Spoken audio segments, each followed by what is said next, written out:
I mean, maybe one of several things. Could just be a regular Sunday. Could be a special Father's Day episode. Nah, actually, what it is our usual fight companion. We're glad that you guys were able to join us yesterday. We're going to continue the things that we do, the great things that we do, as we watch Submission Underground 15. Hard to believe that there's been 15 of these, several of which have just been within the past few months. We're very excited about today's because it is an 8-man tournament for the honor, the opportunity, the distinguished privilege of getting to tear off Craig Jones's face from his body, should you be able to beat him. My name, Rafa Esparza, as you have already been told, or as some Facebook closed caption robot is putting out there, Rappa Bars, or DJ Rappa Bars, which I should really get on these air horns and make that happen. Anyway, they're in the process of doing the pre-packages, of showing what the importance of today is. They're talking up Craig Jones, what a great athlete he is, blah, blah, blah. But the real meat of today's show is going to be the 8 athletes who are vying for the opportunity to take on Craig Jones in a future Submission Underground event. So, for that much, I can tell you, friends, it is going to be an extremely fun to watch event. Plus, they've also got Jessica I in the main event, fresh off of last week's UFC performance, taking on Amanda Lowen, which should also be an interesting thing to see. That is our co-main event, so that is happening. But throughout the evening, we will see many of our friends, including Roberto Jimenez, Cody Steele, Nathan Orchard, who's taking on Roberto in the first round, and even our good friend Mason Fowler. Sorry. I have to make sure I say it right. It's Mason Fowler. Sounds like a name on Darkwing Duck when they do the duck kind of puns. So you have to excuse me. Chael is sitting in his seat. Behind him is the Bad Guy Incorporated sign, which that tells you, my friends, we are about to get ready to do business. I hope that you guys are excited. Pull up a chair, pull up a beer, get yourself excited. We're watching action happening all day long. I'm excited for you guys to be joining us. And again, we are basically putting this on all platforms, so you can catch us on any one of the ones that you favor. It could be YouTube, it could be Periscope, could be Facebook, and it could even be Twitch. Don't really care where you're watching, just happy that you're joining us. A little bit later, we'll have our panel returning. So today we have scheduled back 1 Kevin Phillips, 1 Josh LeDuc, 1 Jordan Peitzman, and 1 Jake Watson. All of them are in transit, I believe, at the moment, so we'll see them in just a little bit. In the meantime, if you guys have questions, comments, concerns, hints, allegations, any of that good jazz, make sure to throw it my way, because I'm happy to integrate what it is that the live broadcast has happening in front of it, and as well as your comments, we're able to put them onto the show. So makes for a way more fun show if you guys get involved as we do this sort of a thing. What else do I got for you guys? Again, we're coming off a great night yesterday. Yesterday was a lot of fun. We got to watch both the UFC and Third Coast Grappling, though I would imagine tonight we might have the match of the week, potentially usurping anything that we saw yesterday. No offense. Just saying.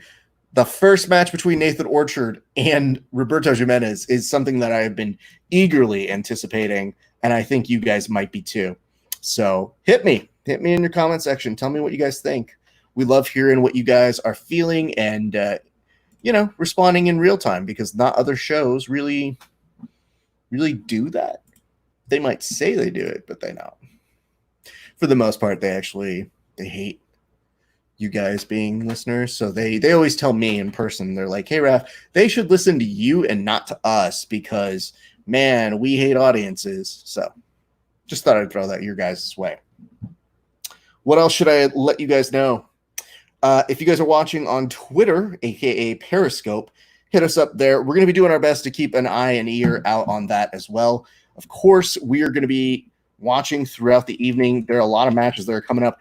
I believe they're starting really, really soon. And more importantly, not only are they starting soon, but we're going to get straight into the schedule today is basically Cody Steele, Andy Varela first, Mason Fowler, Warren Brooks right up top at the beginning of the show. So When they say the show gets started right at the top, that is what we're looking at. So I'm just going to update what we've got going on here. As I look around and comb through and see your comments, we want to give some shout outs to our friends. Again, if you guys haven't heard of BJJ Woodstock, get ready for that. They're explaining the rules right now. And as he does that, I'll tell you guys, our good friend Jordan Jitsu, aka Jordan Peitzman, is putting that together. It is going to be a fantastic event. They're putting together seminars. Already included in that is going to be our own Jake Watson, who's going to be leading off on one of the seminars on one of their first days. So we've already got a superb set of expectations, and they're not even announcing who the hell is going to be competing on the pro card, because there's a pro card and there's also going to be an open to anybody who's interested in competing. And I know a lot of you guys have been very interested in getting the opportunity to go compete somewhere. So that is our way of passing it over to you. It looks like right now we are going to Cody Steele and Andy Varela. My apologies, Andy. And let me go ahead and put that on the placard so that you guys know exactly what's happening right now. Right now, we are seeing Cody Steele, Andy Varela, and here we go. Andy Varela also been training with a number of folks over in 10th Planet. He's been an MMA star. Of course, Cody Steele, a former combat jiu-jitsu winner, not just vet, winner. He is an incredibly fun to watch competitor in the sense that he always gives you high slams. And right now, speaking of slams, interesting, Varela going in on Cody Steele and already coming up with a slam. Steele was looking for a guillotine choke right over there, couldn't make much of it, and is now going to start to sift as if he's able to make any kind of contact to get anything going. Well, joining us right now, very happy to bring to you guys the co-host, the peanut butter to my jelly on one verbal tap. Ladies and gentlemen, please welcome one, Kevin Phillips. Kevin, how are you doing, sir? I'm good. Check. Can you hear me? Did I hear you correctly? I'm the jelly? I didn't say who's who. I just kind of said, leave it to your own imagination. You know what I mean? Dig it. Yep. Just good to be here with you, Raph. I'm currently trying to pull up whatever. I always forget it's like really expressly called Chael Sonnens. I know. It's very much a Tyler Perry sort of introduction to every one of these broadcasts. Tyler Perry presents Medea's funeral, and it's like, well, who else is going to play Medea? It would be great if just at once. That would be fun if he started dressing up as different members. It's like now his persona as a grandmother will be grappling. But you also have to realize, though, Kev, it's not like Wes Craven is going to present Submission Underground here tonight. It's not Quentin Tarantino presents Submission Underground 15. We all know who's putting it together at this point. Shit, I kind of dig both of those directors taking a crack at it. Well, Wes Craven is dead, so that would be difficult to do. Speaking of rising from the dead, ladies and gentlemen, straight back from marching all over and giving you the live footage that you love to see that has little to do with jiu-jitsu. Ladies and gentlemen, please welcome back to the show, Jordan Peitzman. Jordan, how you doing, sir? Jiu-jitsu doesn't work. Jordan Jiu-jitsu doesn't work, but currently Jordan webcam doesn't work either. Yeah, Jordan, is your sound on? Oh, no. Unless, hey, I also, this is what people did Tuesday to celebrate the blackout. It's not a bad thing to just leave up on the screen. There's something great about Jordan being entirely frozen as if he's had the best edible anybody's ever seen right now. Speaking of match-wise, I don't exactly remember who's who. No problem. Cody Steele is on the bottom right now, and you have Andy Varela playing as if he is passing guard at the moment. Cool. Cody Steele's another member of that Texas crazy crew, right? Yes, he is. That squad. Andy Varela took my sincere advice about having some fun hair. His hair looks awesome, especially from grappling. You get to see a perspective. Great work. Great work. Early contestant for best hair of the night. I think what happened was, if we're thinking the way it went, as at least we encouraged it to go, I'm pretty sure William Tackett was like, hey guys, we should color our hair. And he probably said it in a vicinity where Andy could hear it and goes, that's a good idea. that must come from two of the best podcast hosts with the most experience in all of jiu-jitsu and MMA. I should do it. Great call, Andy. Mm-hmm. Well, here's some bad news. It looks like we're going to probably go to overtime on this match with just 1:15 left to go. And you'd think I'd remember that I'm pretty sure they, never mind, they use EBI. Yes. I'm back. For just a second, it was like, if you forget at all, Kevin, good news. They have Chillix on and over-explaining every single aspect of it. He usually waits until after it's over. I was kind of looking for and make sure you see. I don't know if they can see the name placards. I don't think you have them up because I have mine as "Let's Get It Guarded." Yeah, they can't see it when I have the name of the competitor. So when we go to a transition between the two of them, they will see it. I just I think you and I should work on a cover of that, like "Let's get it guarded." Let's get it guarded in here. They have come to the end of regulation time, and just to let you know, wait, no, I guess they didn't come to end of regulation. I mean, if this is the end of regulation, I love it. Apparently, the last 10 seconds are a great reminder to do all of your aerobatics as much as you can. Andy Varela just did parkour off the cage. He just cartwheeled over. That was awesome. I also like that Cody Steele said, hey, listen, if I'm going to get some support for my leg, I want it to be the brightest Ultimate Warrior branded Band-Aid you can find. Mm-hmm. Which I have some bad news, Kev. It appears today in the WWE's version of The Last Dance, The Last Ride with The Undertaker, it was revealed today that The Undertaker has officially retired. That's great. I'm not embarrassed that I already thought he was retired. He should be retired. He really should be, yeah. Message to... Ooh, look at this, though. Andy's had a little bit more success than most people with Cody Steele, where Cody looked like he had to struggle for a little bit, but was able to spin out of it. Now you're going to see Cody get his crack at Andy right now. If that was success, that's not great. It's not the best of success, but remember, Cody has been in very long overtime rounds, but we're happy to return and say, hello, Jordan Jitsu doesn't work. How are you? I'm good. How are you guys? Very well. So what happened the last time you were trying to chime in here? I'm not sure that the place I'm staying right now, the internet is amazingly good, but for some reason it's just been choppy ever since I started it up for this. So I just went ahead and grabbed the Ethernet cord, and now we're connected up, so Smart, we shouldn't have any issues. Now you're playing with power. There's only a 20% chance of the FBI trying to channel you. Yeah, this is now Cody Steele getting a short choke over. He might be able to finish this. Of course, Jordan has already kind of told me it's not looking good just from his reactions.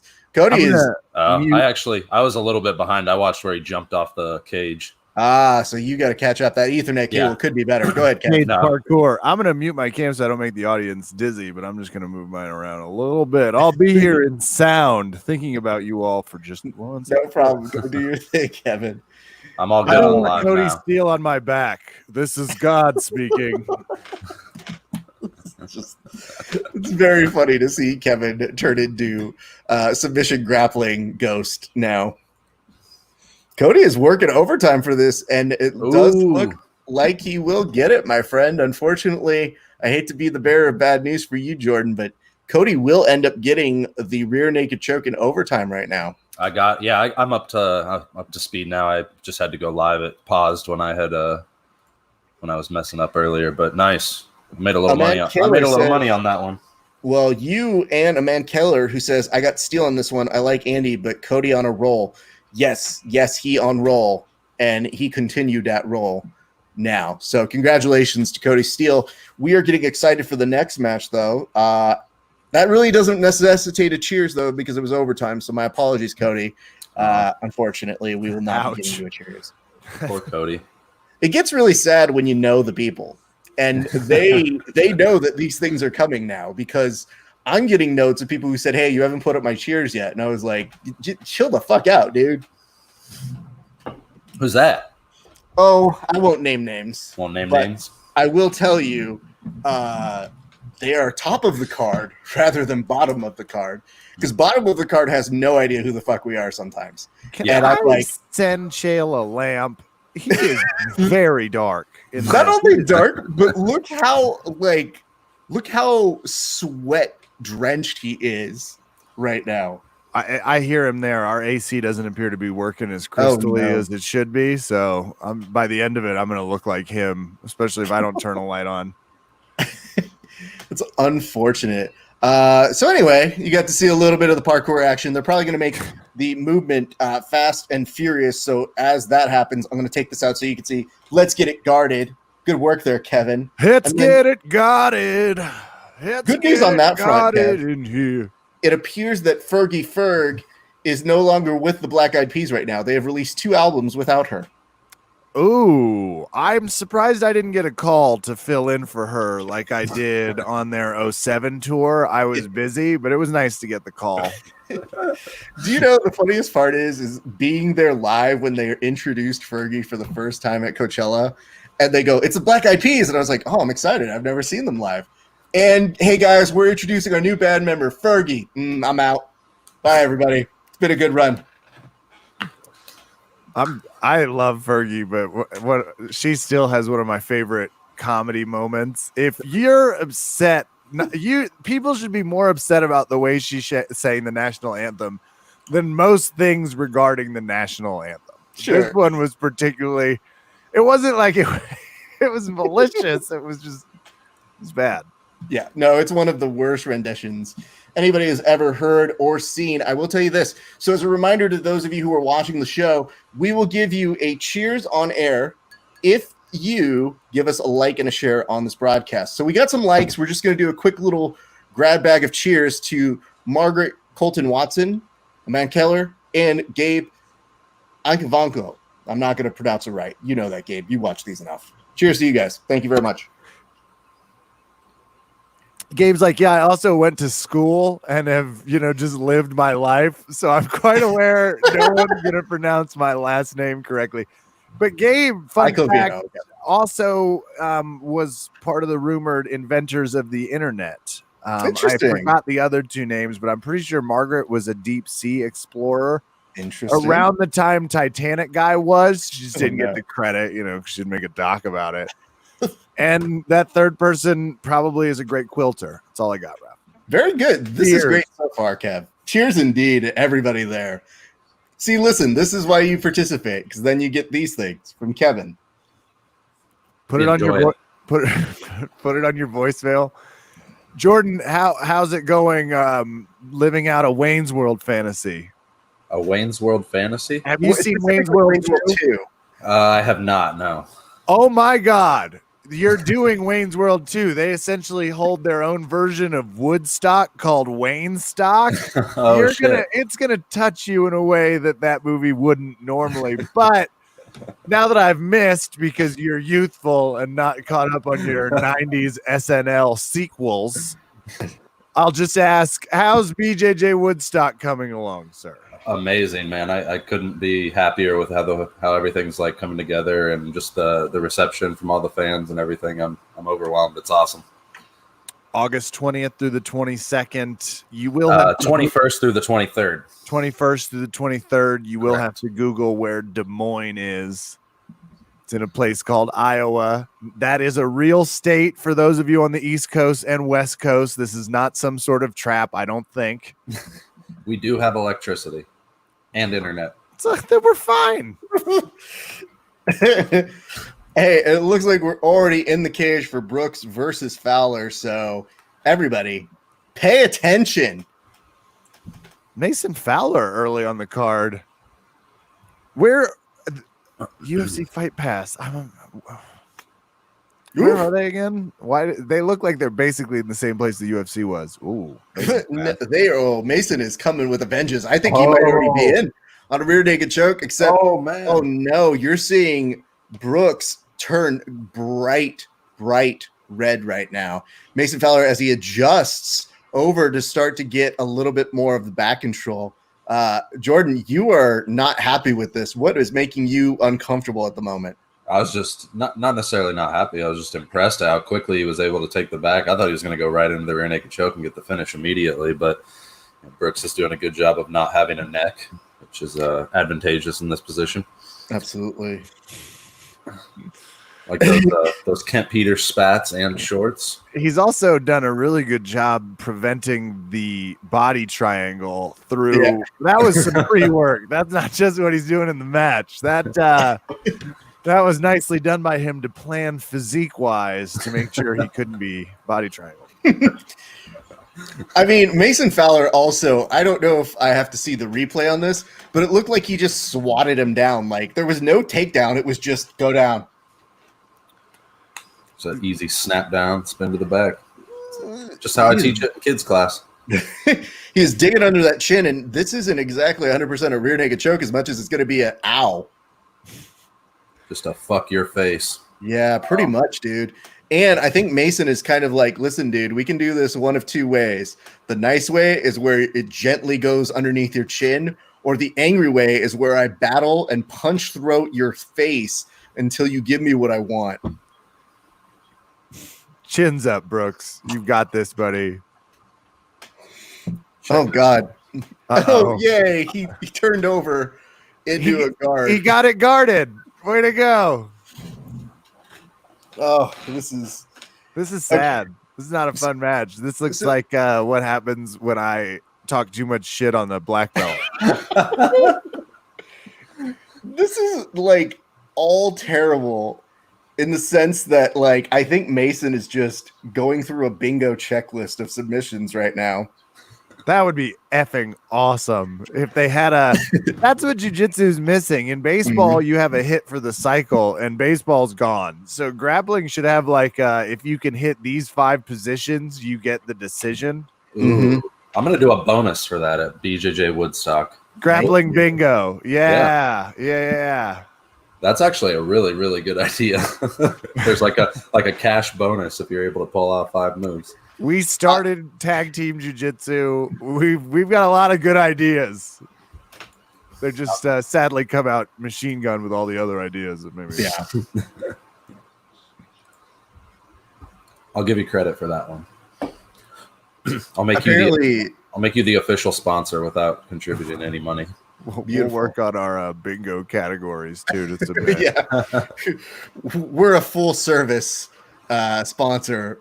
Oh God. So Chael was saying there's apparently a discussion that's happening, and I'm trying to figure out what exactly that discussion was, considering there shouldn't be too many people here. Mason is, just to let you know, ADCC Trails winner out here 2019? Jesus, 2017? When was ADCC? Yeah, 2019 ADCC West Coast champion. And he's one of those guys that I don't know that you can sleep on this man. He plays in multiple weight classes and looks very at ease in this weight class right now.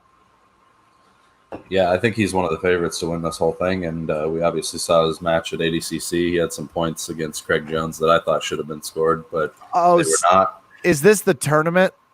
Yes, yeah. This is the tournament. They're going straight into it. That explains some things. Got it. Sometimes, like any good group event, you have to sacrifice quality for quantity. I'm starting to understand a little bit. Got it. Well, it's going to get confusing because the next match coming up is going to be Roberto Jimenez versus Nathan Orchard, Kev. That is a weird matchup after watching this one.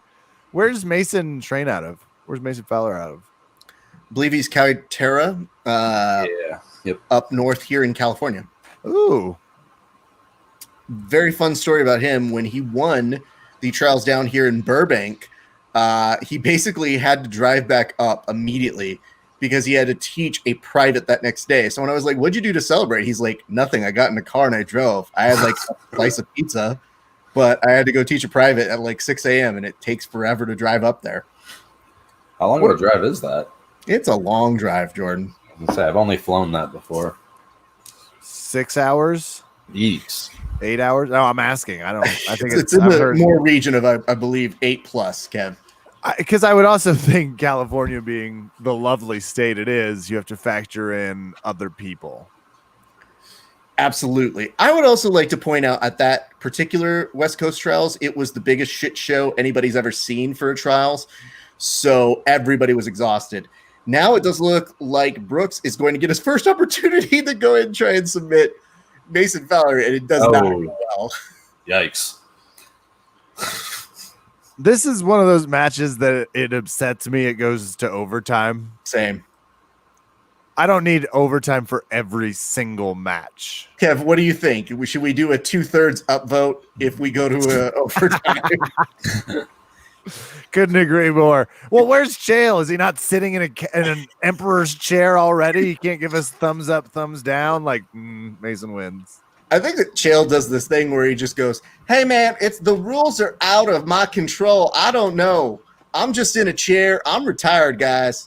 I have to say, I think Mason's a genius here. After spending several minutes trying to choke him, it turns out maybe armbarring him was the medicine because that looked easy. Big guy can't hide the elbow. Can't hide that. That part gets a little more. That, by the way, was the alternate name to the Leanne Rimes theme song to One Coyote Ugly, Can't Fight the Elbow, which just didn't happen, Kev. It was close. That movie, I watched some recently. I still don't understand why they jam-packed the bar so much. While we're referencing movies Jordan hasn't possibly seen, we'll reference Coyote Ugly. Have not seen it. Oh, you're missing out on a masterpiece. Mostly it features Jewel, right? Wait. Actually, I'm going to take that back. I think I saw it when I was very young, but I don't think I've actually, like, there's no way I remember it. But I do remember the name now that I'm looking it up right now. Yeah, no, you will remember many things. And you're talking about Leanne Rimes doing Leanne Rimes. But you're also talking about, I think it's a celebration of flavor, something like that. Piper Parabo. Thank you. Yeah. I haven't forgotten. I didn't watch her in that USA show she was in, but I was like, go Piper. Well, she's dancing on a bar.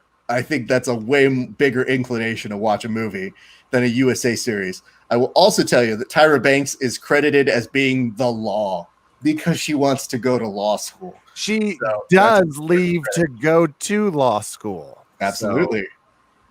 So. Hey, guys, we have a little bit of an update over here. I want to give you guys a little bit of some knowledge, which is this. Our good friend Kevin Bradley of the Jiu-Jitsu Times has liked and shared this podcast. So that means we got to give him a nice little cheers over this way. So to you, Kay Brads, thank you very much, sir. We appreciate you. You and your mostly good work of your podcast, which isn't still as good as ours, but we love you anyway. Cheers. Thank you. The Jiu-Jitsu Times famously were the first ones to report Nixon was corrupt, which was really cool. Before, a lot of people weren't going to publish it, but they came out hot, open, and doing some investigative journalism that helped shape the next 40 years. It's an important thing. They got, like, what is it, a Pulitzer? What's the jiu-jitsu version of a Pulitzer? Hey, Jiu-Jitsu Times award. I think it's the Jiu-Jitsu Times. Who gave out those awards that they gave Keenan when you and I were at the Jiu-Jitsu Expo? Was it IBJJF? Yeah, I think remember who gave out Expo awards. Yeah, but that was big. Jiu-Jitsu Expo was like they had tournaments of the Wild West. It was, but they specifically gave out every high-level grappler there got an award. Yeah. Yeah, it was pretty awkward, especially when they started like looking like, do I give a speech? Do I do anything? And the worst part is when Kevin and I got to combine forces and are in the bleacher section and are now ridiculing everybody doing unprofessionalism, there's nothing that was funnier to us than just going, we don't want this to end. You guys keep this up for as long as you want to keep it up for. Keep going. That was infamously when we got to talk to Mr. Hiron Gracie. We got that. We also got that was your first meeting, I believe, with one Carlos Condit. We also talked with, of course, Big John McCarthy. We had a very fun experimental tournament. Yeah, that's when I was still pressing why they don't call it a verbal tap when they're announcing it. And you know who called it a verbal tap Saturday night? John effing Anik said verbal tap multiple times. It was also the best. Now that the crowd's not there, you can hear them going tap, tap, tap, tap, tap, tap, which it felt good to hear a UFC fighter tapping the exact same way I tap. Loudly. Hold on. Did you hear the arm break, though, with Jim? No. I did. In the replay, that was nasty. So they did a replay when Jim Miller got the arm bar, and you heard his opponent not only scream tap, but then you heard like what is the equivalent of. Let me just see if I can replay it for you, Kev. It was. Bleh. So Jim Miller, come on the show. That was pretty sick. Watching Jim Miller. Just guy's getting younger looking, by the way. It's gross. He looked in, I was like, he's got that same, he's on whatever the same hair treatment Tom Brady is. This guy looks amazing. So let's talk about this right now because we see both competitors in the cage already. I'm excited for this. This is supposed to be the one that is going to be the most exciting prelim. Roberto Jimenez has a whole bunch of momentum in his favor. However, Nathan Orchard has to probably be favored in the rule set. So this is an interesting thing to see. And I did caution a friend of a friend to say, hey, Orchard got to look out for those triangles from this kid because he has been flying into a number of them. Did you see, though, Orchard was – I believe I saw Roberto Jimenez was favored. He is favored, yep. I was surprised. It was like, come on now. This is an even odds fight at the very least. It's Nathan Orchard. I think they're just going off his past performances with Submission Underground. So last time he was in Submission Underground, he essentially finished John Stoner in like 10 seconds. Okay. And look at this. Not only is he using it as a sweep, but Orchard now is going to be on the defense. Jimenez. That was beautiful. Super smooth. Fully guarded, too, which you'd – oh, shut up. Okay. Ooh. Now they're back up to the feet. 3:38 left to go in this match on my side. But I like this. I think that Orchard has to keep it standing for a smidge to try and throw him off just a little bit. That guy's really good at jiu-jitsu. I would say the best remedy for Orchard is to try and get the leg submission, any one of them, on one young Roberto Jimenez, because famously at Jits Kings a couple weeks ago, he was, I believe it was knee barred. Jordan, you can back me up on this if that was true or not. That I missed that match, so I can't back you up actually. But I know that in the past, leg locks have been the one downfall for Roberto Jimenez. That's the one or the handful of ways that I've seen him get caught. So I think that's a great plan of attack for Nathan Orchard in this match. If he can get there. I mean, Roberto's top pressure and control here is pretty crushing, it looks like. Orchard, though, looking to get back up on top for a split second. Nope, just kidding. He's now mounted once again. This is the only part that sucks about the no gi, because obviously Nathan Orchard's of the 10th Planet system. We all know him quite well, sponsored by Phalanx. Still love their gear. I'm not going to say this is a dangerous move from Orchard to try and get out, but it is seeming to almost put him in triangle contention at any given point for a young kid who can move like rubber. Where's Jimenez from? What's his what's Jim? Jimenez, he is formerly of, I believe, was it Alliance? But he and his father have a gym out in Vegas, and it is Studio 76 out that way. Awesome. We need a good Vegas few fighters. It's always better when we have 2 or 3 people crushing from Vegas. Agree. Jordan, is this going about the way you thought it would, though? I'm going to be honest. I thought Orchard would – I didn't think Orchard would get in as much trouble. I thought he'd be early in trying to get out of these attacks, but it looks like, Roberto's just like putting him in a drowning situation where it just keeps getting worse and worse every single time he re-enters. Yeah, that's the triangle lock. The really smart adjustments here, and Orchard is kind of just gritting this out. There's not necessarily much of a defense that's happening at the moment. Is that the elbow in? Did he tap or? He did. Okay. Oh, damn. His head was, he's purple. He's a pretty purple face. Whew. That kid's good. I haven't watched him. I watched some of the fight between him and Tackett and was pretty surprised because obviously anyone that can handle or fight with Tackett, it's like gets my attention. But damn. Well, Kev, I'm going to go ahead and let you take the cheers on this one. Youth, rubber, Stretch Armstrong, put it in a blender. You get Vegas's Mr. Ramirez. I love watching someone take off like a 1984 Jordan into a triangle. Cheers. That was badass. Cheers indeed. Cheers. Great work, Roberto. I just want to say shout out to Derek Flagg because he sent me a bet slip for a parlay, and he picked Andy Varela, Warren Brooks, and Nathan Orchard. Rough day. Rough day. Well, also Hunter Colvin. So we'll see after this next match. He might go over 4. Jesus. He should get that. I've always said, like, if you miss every one of your parlays, Vegas should give you a drink slip. That's a good idea. You fucked up really bad. Wow. Here. Get a beer. Jimenez. This dude is I don't know. Vegas is reopened, but he's not going to get the celebration he deserves for 3 to 6 months on this one. And did he end up winning? Yeah. So that's quite a tear if he can take this one all the way to Craig Jones.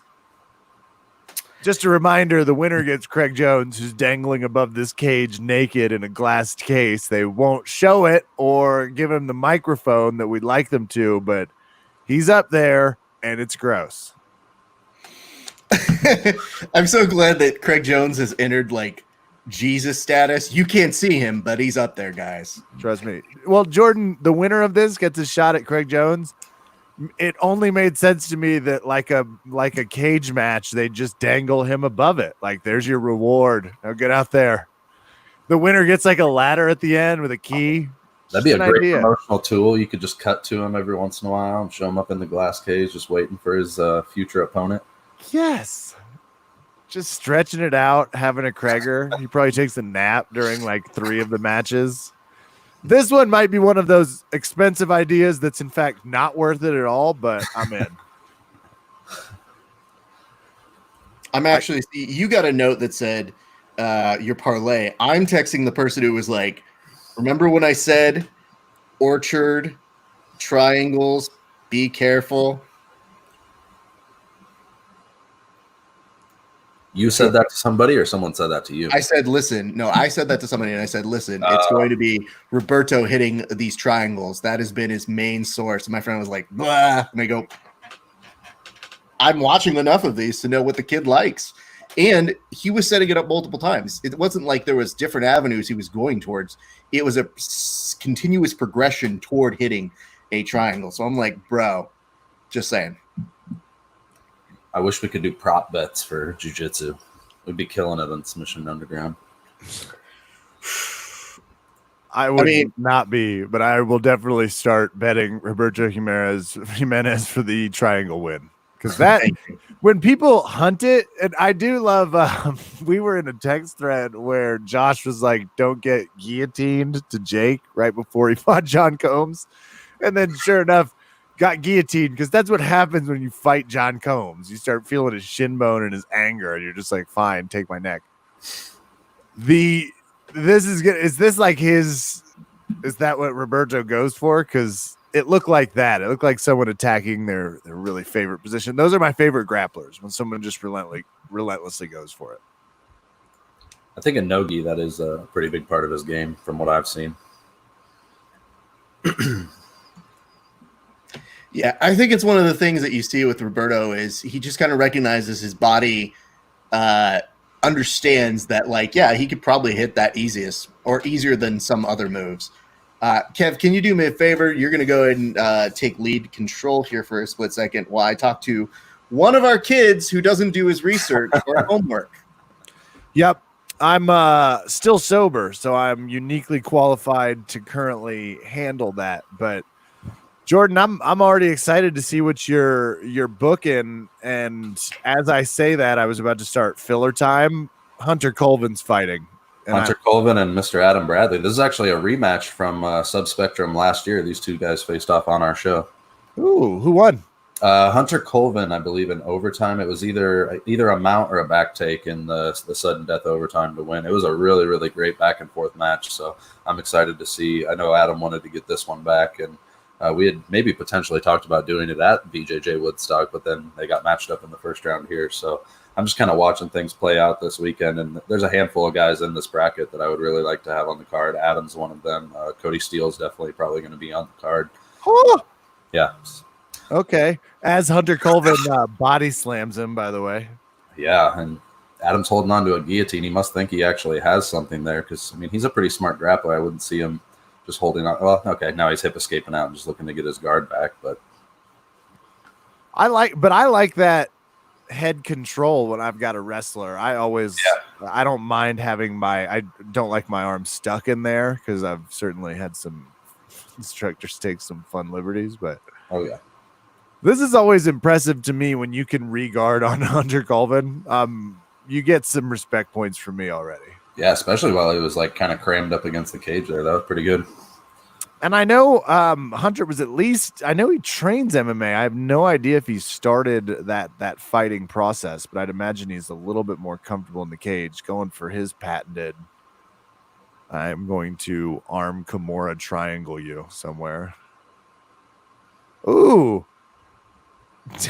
This is high-level grapplers are so damn fun to watch, especially the way they just transition. Oh man, it's got that armbar.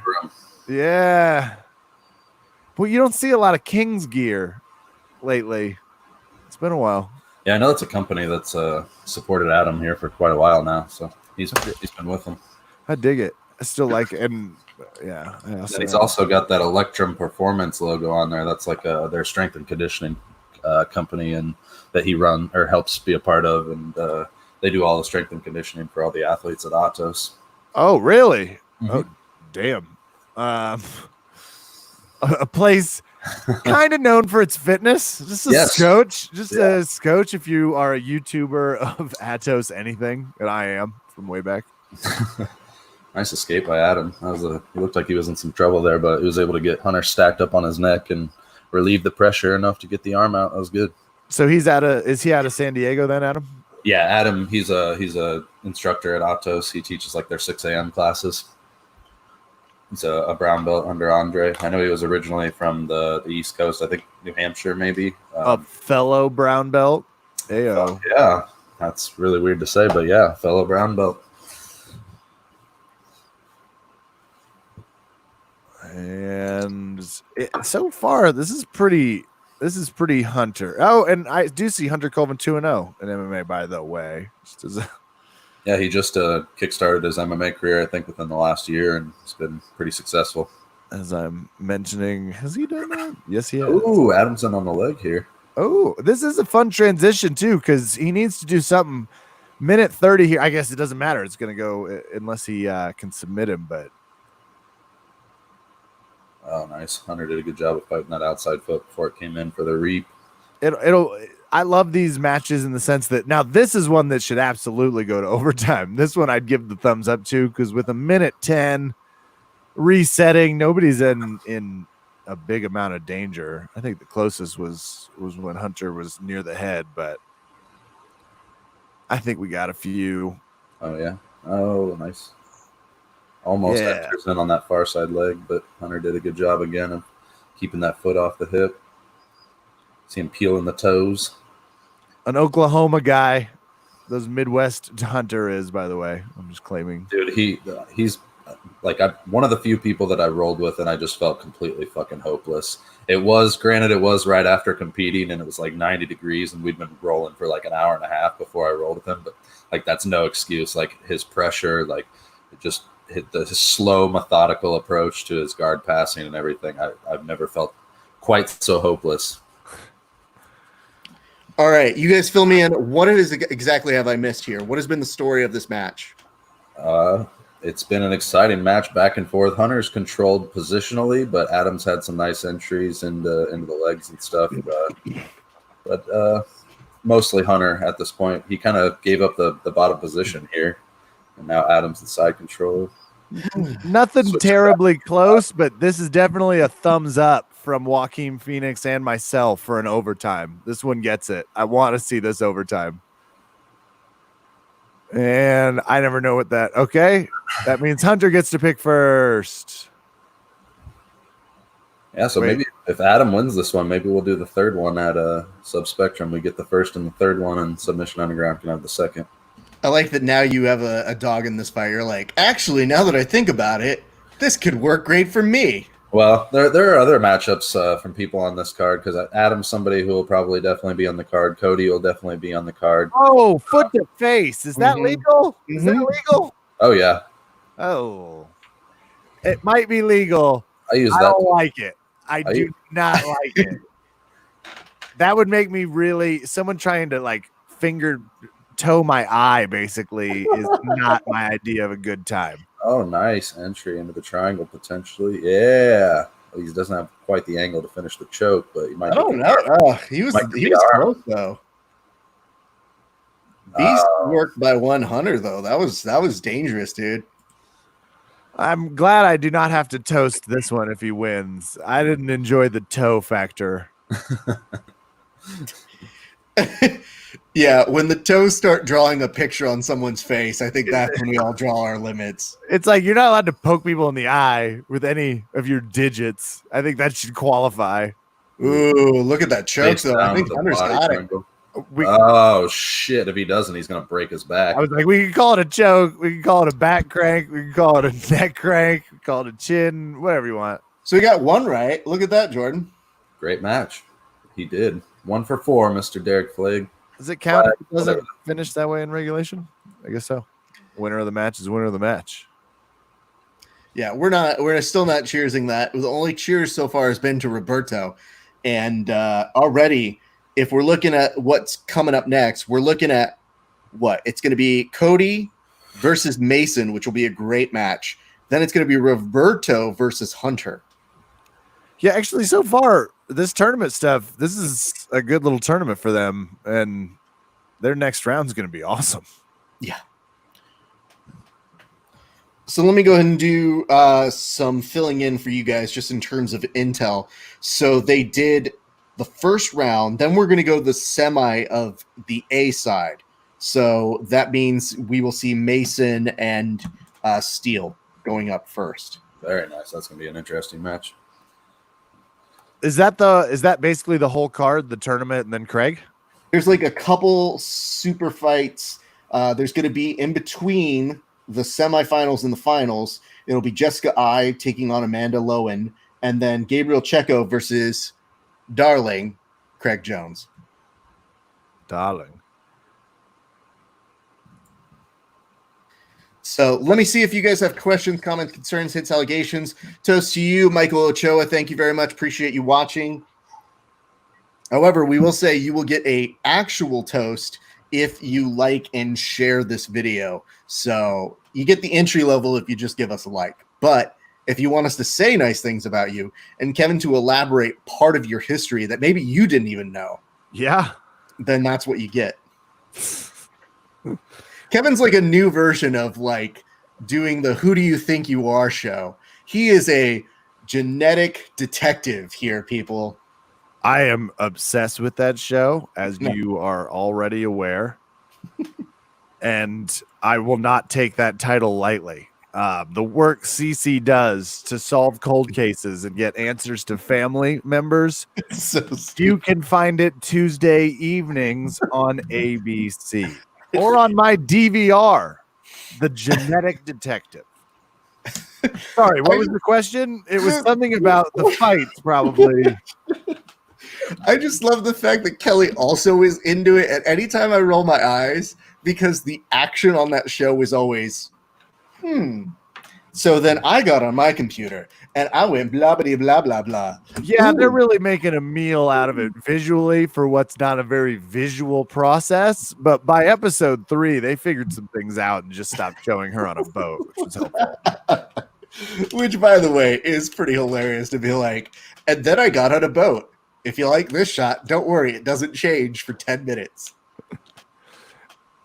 And we just have Godfather Chael in his very dark corner. Sweating profusely.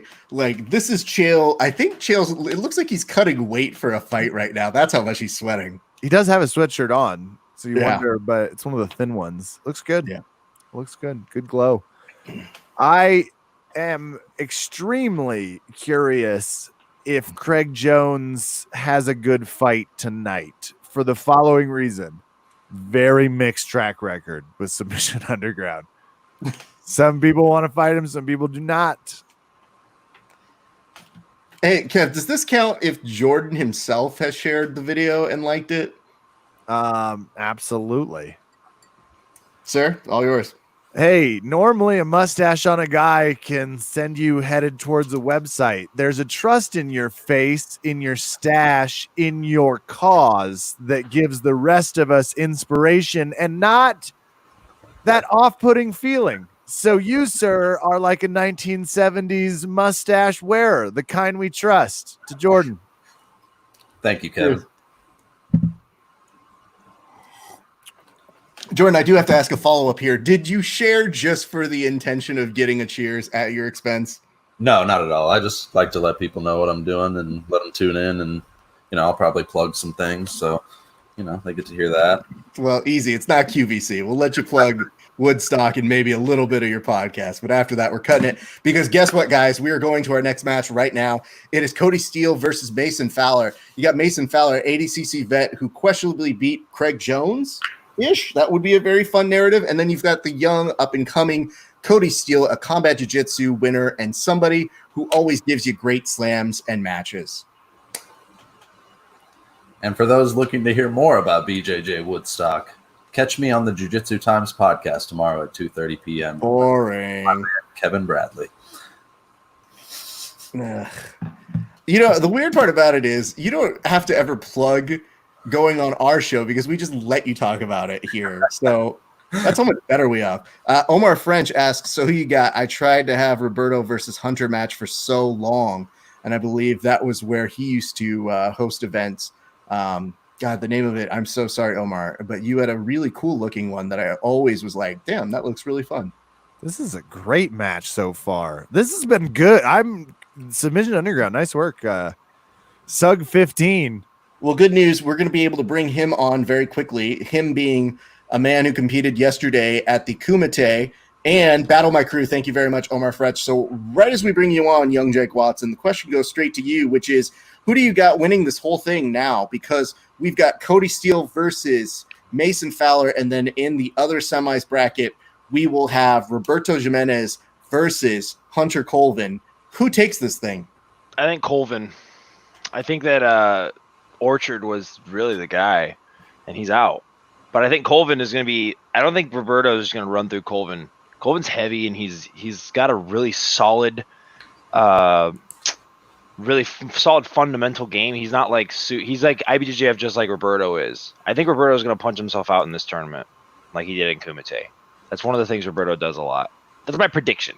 Okay, fair enough. All right, well, we're in the middle of watching Cody Steele and Mason Fowler exchange a lot of wrestling grips back and forth. Mason Fowler, of course, training over here in Northern California, thus far in.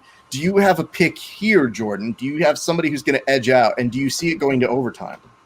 This particular match, I would give, Fowler a slight edge, but in overtime, it could go either way. Cody's back control and his chokes from the back have looked really, really good. So it'll be interesting to see for sure. This semifinals are insane. This could easily be the semifinals at like a West Coast Trials or something like that. I think that Cody can win too, though. I think that Cody's definitely what are you laughing at? Hot take. Jake thinks the other guy could win also. So, by the way, you pulled the Kevin, I really like that you went from, degenerate ragged hair to civilized human being hair, like I tried to do too. Thank you. That Now let's get nice- back to other things Jake can observe. There are 4 of us here. Yep. We are watching fights, and anyone could win. I've got Mason just because of aggression. So far, he looks physically angrier, and that usually matters in the octagon. Yes. You have done that so like every time I've been a part of this, you've used aggression just to I think this guy's gonna win because of aggression. You've said that multiple times. Hey, you know what? This is a great opportunity. There's 4 of us on the show today, and there's 4 competitors left, so we should all get a Pokemon. Oh, my Pokemon. Okay, I'll pick Cody as my Pokemon. Okay. I'll pick Hunter. Switching. Kev. Well, then I'll take Fowler since I just want to stand opposed to Jake and his sharp face. Sharp face. So who does that leave me? Does that leave me Roberto. Roberto? Oh, what a I terrible like pick. Last You're pick. left with Raul's kid. That's probably the first time Roberto's ever been the last pick in something. What? Like, this is the Nobody world's wants Roberto. worst lottery. It's just being like, oh, I guess I'm stuck with Roberto Jimenez. Ugh. It's like having to pick the grass type. You're like, yeah, it's still good, but I don't want to pick it. This is interesting. So, Kev, go ahead. I've finished my coffee, and I'm strongly considering needing to switch to wine. Wow. Just thought I'd update the group while this match is a lot more standing than I was expecting on this one. Well, good thing to know is that Mason Fowler likes a good stand-up match, and Cody is entertained by whatever anybody else is going to do. Cody just likes going to deep waters, and he's not above trying to give you a highlight sort of slam, a wrestling slam, except for the fact that Mason Fowler looks like he is a difficult person to pick up on a wrestling shoot. Yeah, this is one of those matches where I don't see Cody getting one of those high-impact slams or suplexes or takedowns. It's always the quiet one. He most likely prepared to go to overtime, I think. We're headed there. Did you end up being able to find the fights, Jake? Were you? Yes. Are you watching them with us? I'm watching them. I'm watching them right now. I conveniently said that as he went to overtime. Over under Kevin. Hell yeah! I understand that's a game and not your nickname, but I kind of like calling you it. And nice fight to you, sir. Always fun to watch someone get in there and scrap with the Johnny Combs. Oh God, you're talking about that one? You're talking about the one from yesterday. He's very happier about his performance yesterday. Although, Jake, when we get to the intermission here, I do have a couple questions regarding that. Okay. I'll be happy to answer. No, at John Combs, I literally did not know what to do the entire fight against Combs. No one knows that, but I haven't done no-gi in, I think, a year. I haven't trained any no-gi in like a year, and I took Jits King because it was an opportunity to compete. All things considered, are you all right, kid? I drink. This was full of chocolate milk, so I drank that. Oh God!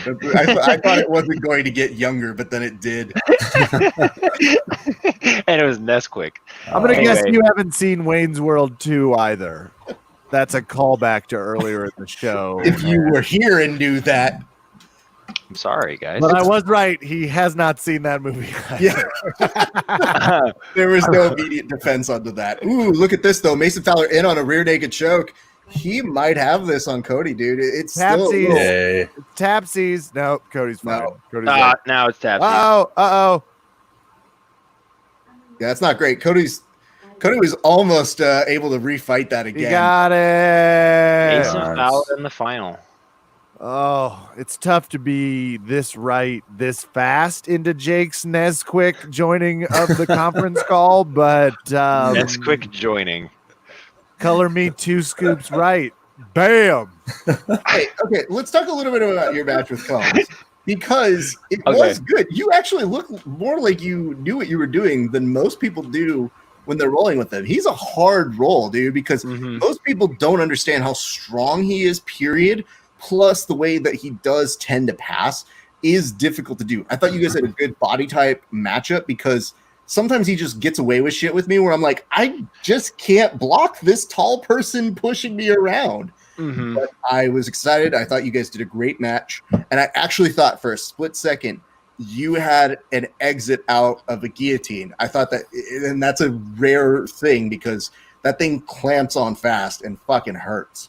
Yeah, he dived over the top of my guard, and I didn't expect it. I game planned for it because I know that his guillotine is incredible, but I didn't expect him to be so quick with it. And then the exit you're talking about, I know what you're talking about. There was like an opportunity for me to bump, but I don't know, man. I wasn't very quick on it. I could have probably defended it quicker, but I just didn't have an offensive game plan. I only had a defensive one, and that's a problem. It's because I don't do any no-gi. I don't have like really good leg entries, and I'm not a heel hook guy, so I'm not gonna go out there and be like Oliver Taza where I can just get under everybody's leg like it's magic. Like that was insane to watch. While we're waiting, I'm gonna go get some Merlot. But if you could turn Jake's interesting volume up and his mundane details down, I think we'll get better audio. I'll be right. I'm gonna remind him we're on internet television, so at least I don't have to try to look young, Kevin. That hurt. I was about to say, I don't think he was gonna let that stand. I was pretty sure he was gonna come straight back on the show.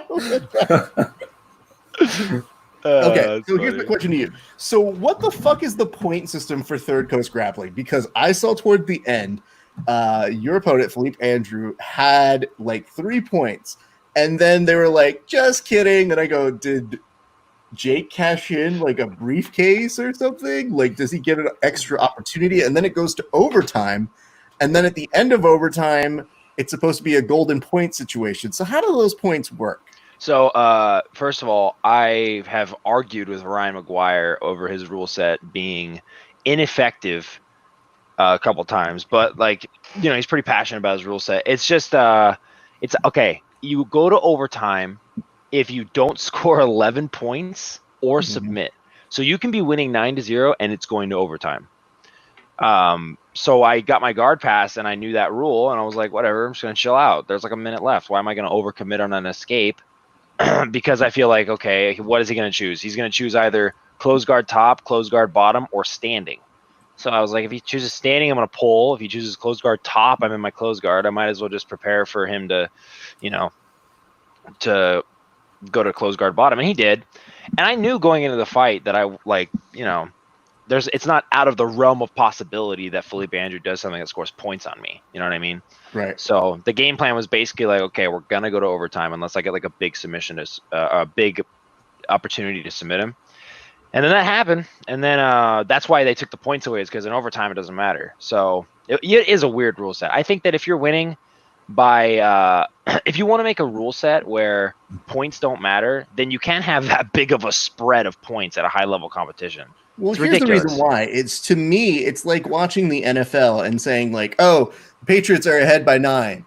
And then they get to the end of the game and they go, oh, they didn't win though. And you go, what do you mean they didn't win? Oh, they're going to play a field goal game. So whoever scores or gets a field goal first, then they actually win. And they're like, well, then why did we look at a score? Funny you asked that. If it's a mercy rule, then you kind of win. But if not, then this is overtime. It's very confusing to have a scoreboard up the entire time and then look at somebody and say, bah, just kidding. Those don't mean anything. Yeah, I think it was very weird. I think if he wanted to do something like that, if you're not winning by more than 3 or something like that, like if you're winning by 1 point, that makes sense. Because then it's like, okay, cool, that guy almost came back. Let's give him a shot. But if it's like 9-0, like if I was getting beat 9-0 and I went to overtime and won, I wouldn't feel good about it. I'd be like, dude, like I abused the rules. Like I got lucky with the rule set, kind of. And it's weird from a spectator's point. And that's what I don't like is like, there's so many federations of jiu-jitsu that there's like 15 rule sets out there. Like from a spectator's point of view, and they're watching the sport, they're gonna be like, dude, what the hell? What is this? It's a very weird thing. But anyway, you did a fun job. I liked watching your match. You were one of my few highlights of yesterday's Third Coast Grappling. So I will give you props on that, my friend. Man, I was so close. I almost took his back. I didn't expect him to mess up on the toe hold like that. Oh, Hunter Colvin versus Roberto. This is a good match. It is. Jake, I promise our rule set will be much more straightforward for you. I've already read it, I think. Yeah. It's first 3 minutes, no points. Next 3 minutes, points. And it's IBJJF rules. Yeah, but your match will be a 10-minute match just because it's a black belt match and it's it's going to be high on the card. So it'll be Heck five, yeah. it'll be 5-5, and then yep. So just to Versus bring an everybody- undisclosed opponent. Yes. Interesting. Well, I might just go ahead and announce it because once I you haven't get got the picture yet. once you send me that picture, I'll send it off to my designer and he'll have it to me in 20 minutes. So I can go ahead and announce that Both tomorrow. of you guys are starting to overlook the excellent jiu-jitsu that's already being displayed Sorry. by one Roberto Jimenez at this point. We can return back to your love affair afterwards, but look at how you already see Roberto Already Jimenez in on that already getting in triangle. on that triangle again. And Colvin That's going impressive. for a good Not- rampage slam. Not Nice a smart move. 16-year That was not smart anniversary of move at all. Rampage getting a power bomb on that. Well, what else do you got at that point? Wow. I think Stand a lot up of and people- release. You have to stand up and try to fit your hand in, man. In my opinion, if you slam Great him, idea. Here's what I would tell you. What I would tell you in this particular situation, though, is the fact that if he's going to try and adjust it, he's already recognizing he's about to go out. I think that Roberto puts these on very slick, very well executed, so that there's not really a time to differentiate, like, oh, is this one where you can kind of knee in the butt and maybe get your arm out? I think he's like, dude, I'm about to tap, so this is my last stand, is just my interpretation of this. To Adam Nadal, what's up? What's up to you, sir? Welcome to the show. And again, to one Justin Renick and one Austin Daffron. We appreciate you guys joining us. If you have any questions, comments, concerns, hints, allegations, all that sort of stuff, hit us up in the comment section. We are watching, and I got Roberto Jimenez in our nice little pool here by default. And my night's looking pretty good. It is going to be Roberto versus Mason Fowler coming up for the finals. But That's first, a great we've match. got two very exciting super fights coming up next, or at least 1.5 exciting super fights. So that's what I got for you. Anyway, continue your love affair, gents. I have a fight on his show. I'm going to Woodstock. I'm bringing my guitar, dude. I'm telling you right now. I'm gonna swoon some dirty Iowa ladies. I'm just Dirty. I don't know. Iowa just seems like a dirty place. It's not, man. You're gonna like it. You're gonna like it. I've only heard Raph and Josh LeDuc talk bad things about Iowa on these fight companions. They always I'm say pretty that sure I'm pretty sure neither one of them's ever been here. So wait, not I true. just got back I from have. Florida with Josh LeDuc, and that was the worst trip of my life. Literally the worst trip of my life, dude. Me and Josh were with John Combs in the restaurant, and we see an entire 13 people Peruvian family just start throwing hands in this restaurant. And then Josh is like, dude, what is going on? And John Combs gets up, he's like, World Star, goes out and he like videotaping him. I'm like, dude, what is this trip? This is the worst trip. Yeah, I saw John Combs try to get World Star on it, and it's the saddest World Star I've ever seen. Because he Worst announced video. World Star, and he was just like, World Star, oh, it's over? Oh, Yeah. okay. Yeah. And then you just see him filming the ground and going, so there's no more, so you can't see, okay.